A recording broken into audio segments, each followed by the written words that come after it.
ipapatawag uli si Attorney Zuleika Lopez. Ngayon, bakit mamumroblema niyan si Sara? Mamumroblema niyan si Sara kasi kung doon nga sa Kamara, investigation in aid of legislation pa lang yun, nagka-high blood na, nagpalpitate na yung itong sila Zuleika, dinala na sa veterans, pati yung si Fajarda ba yun? Ipapatawag kasi yun sila Fajarda, yung mga staff ni yung mga staff ni Sara na nag-ingkas ng ng cheque, yung mag-asawang Fajarda, at saka yung si Acosta, ipapatawag yung mga yun saka itong si Attorney Zuleika Lopez. Ay kung doon pa lang sa Kamara, alam naman natin ang nangyari sa kanila sa Kamara. Nung pinatawag sila sa Kamara, nagka-high blood na sa sobrang kaba. Siyempre, kinabahan sila. Pero sa totoo, yung investigasyon ng Kamara, hindi pa nga yun mahirap Kasi wala namang mga abogado doon, hindi naman yun talaga, hindi yun adversarial. Hindi yun adversarial. Pag binating adversarial, hindi naman yun kaso Yung patawag ng Kamara, investigation lang yun in aid of legislation.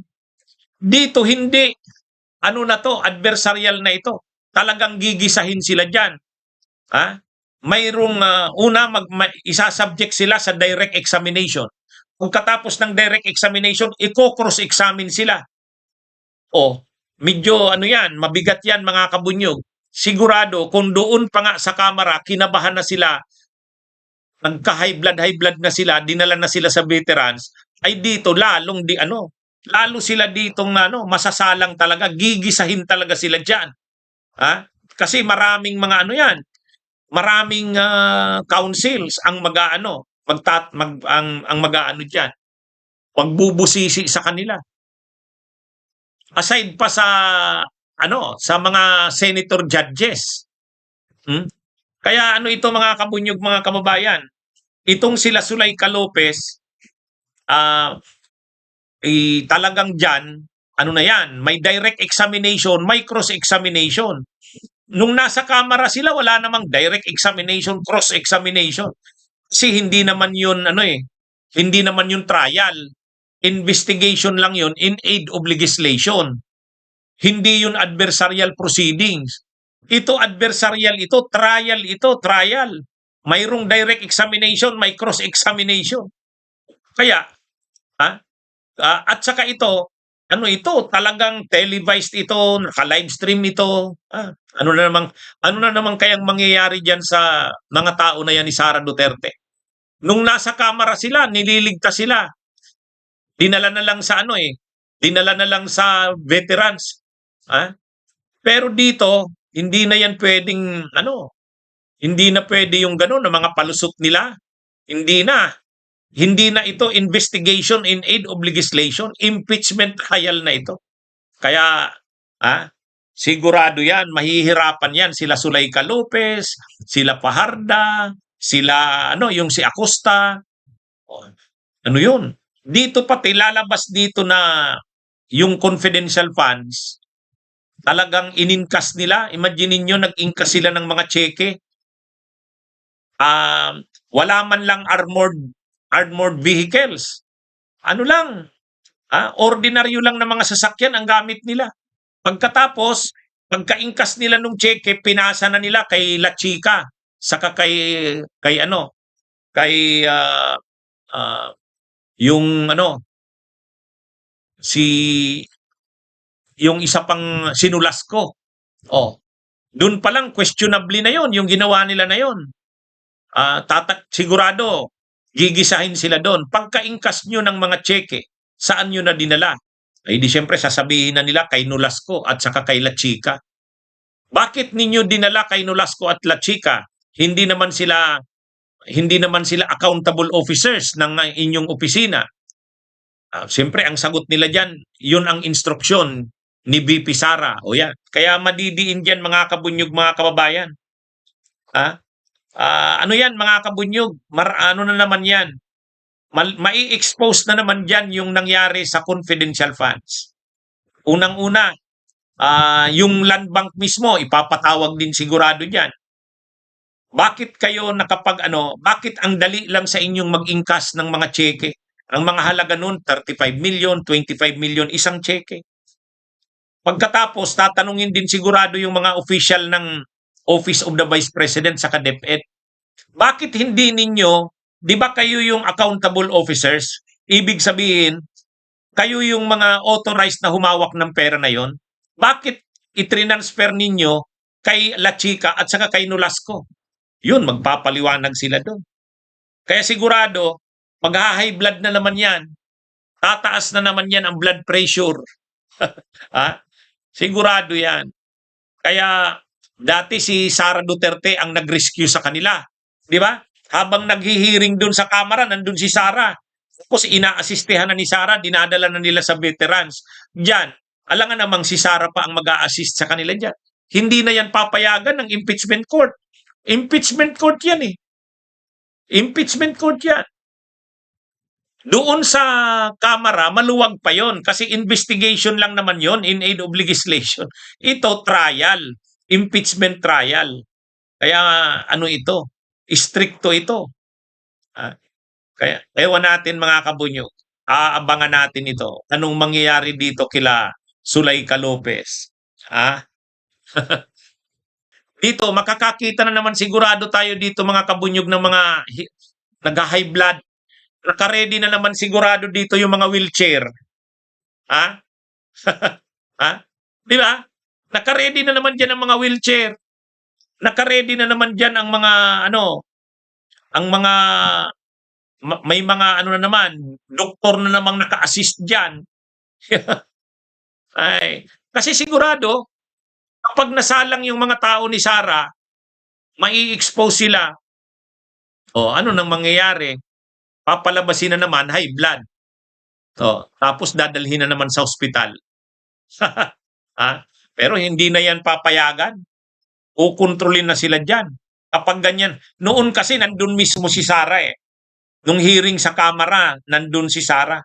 Katabi niya yung mga itong mga staff niya. Ngayon, hindi na yan. Yung isa pa mga kabunyog mga kababayan na ipapatawag, yung sheriff. Yung sheriff na binugbog ni Sara noong 2011, nung mayor pa siya, ipapatawag din. Ang tanong, bakit ipapatawag yon? Isa yan sa ino-oppose ng kampo ng defense. Sabi ng defense, dapat yung mga pangyayari before ng 2022, hindi naman dapat isama. Kasi, ang sabi ng defense, ang covered lang ng impeachment, yung panahong vice president si Sara. Yung panahong mayor siya, hindi naman dapat kasama. O, sigurado i-oppose yan. Kasi nakasabay sa listang minarkahan doon sa pre-trial conference. Yung sheriff, nung nabinugbog ni Sara noong 2011, nakasama sa lista ng mga testigo eh. Questionin yan sigurado ng kampo ni Sara.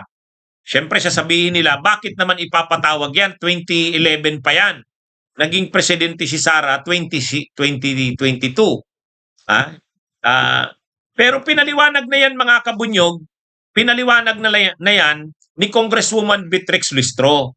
Ang sabi ni Congresswoman Beatrix Listro, ang covered naman talaga na mga kaso ni Sara sa impeachment o yung mga grounds, articles of impeachment, yung 2022 lang taas. Totoo naman yun. Pero, ang ipoprove kasi dito na yung dangerous, violente na ugali ni Sara, doon kasi, ang una kasing tatalakayin na ground sa impeachment, yung article of impeachment, yung article of impeachment number 4. Yun ang uunahin.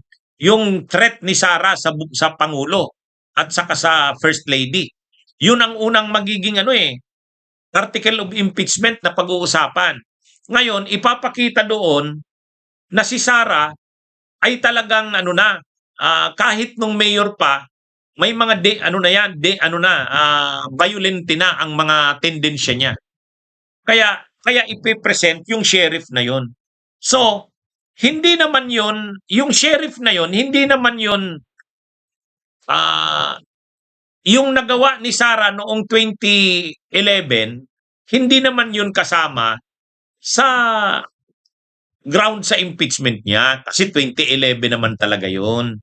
Kaya lang, gagamitin lang yung sheriff na yon para ipakita na si Sara ay talagang violente ang mga tendensya.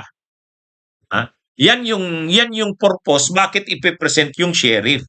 Hindi naman dahil yung ginawa ni Sara noong 2011 ay kasama pa sa ground sa impeachment niya. Kasi, syempre, ang covered lang ng impeachment niya, yung mga nakumit niya sa panahong vice president siya. Pero yung pambubugbog niya dun sa sheriff, hindi naman kasama na yun sa ground sa impeachment. Pero bakit ipapatawag pa rin yung sheriff na yon? Para lang ipakita na si Sara kahit noong mayor pa ay may mga violenting tendensya na. Kaya yung pagbabanta niya sa buhay ng pangulo ng first lady ay yan, talagang ganyan ang ugali niya. So yan mga kabunyog, mga kaway, yan ang purpose niyan. Maganda yan, mapapanood natin yung sheriff na yun. Kawawa din yung sheriff na yun eh. Ginagawa niya lang naman yung trabaho niya noong panahon na yun. Talagang si Sara Duterte, siyempre sila, pag sinabi mong Duterte, sila ang hari ng Davao. Kaharian nila ang Davao eh. Kaya wala sa kanilang mga rule of law. Pag sinabi nila, dapat sumunod ka. Ay yung sheriff na yon, sinabihan na daw ni Sara, huwag mong gawin yan, ay ginawa pa rin ng sheriff kasi hindi niya naman boss si Sara eh. Ang sheriff under sa korte. Ay may demolition order na yung korte. So ang ginawa ng sheriff, pinatupad niya yung demolition order ng korte. Nagalit ngayon si Sara, pumunta doon, binugbog yung sheriff. Kaya wala, sila Sara Duterte talaga, wala yung mga rule of law, wala yan. Kaya ipapakita yan ng yung sheriff na yun na binugbog na si Sara noon pa man ay violente na ang mga tendensya. Kaya ito, aabangan natin kung ano ang magiging desisyon ng impeachment court. Papayagan kaya nila na mag-appear yung sheriff na yon? Kasi kukontrahin nga yan ng defense. Napanood na natin yung mga sinabi nila, Attorney Michael Puwa. Sabi nila, ang mga pangyayari bago ang pag-vice presidente ni VP Sara, ibig sabihin, yung bago ang 2022, haharangin nila yan. Pero pinaliwanag na rin nga ni Congresswoman Beatrix Listro, ipe-present naman nila yung yung sheriff na yon, hindi naman para dahil part yan ng impeachment. Ibig sabihin, hindi yung ginawa na yun ni Sara ng pagbubugbog, hindi naman yung ground sa impeachment niya. Kundi, lang yon, gagamitin lang ng prosecution para i-establish yung ugali ni Sara. Bunyog, halikan na kasama ka. Bunyog, kapag buklod ay may pag-asa. Luzon, Visayas, Mindanao, isa ang pananaw. Sa bagong Pilipinas ang bunyog isisigaw.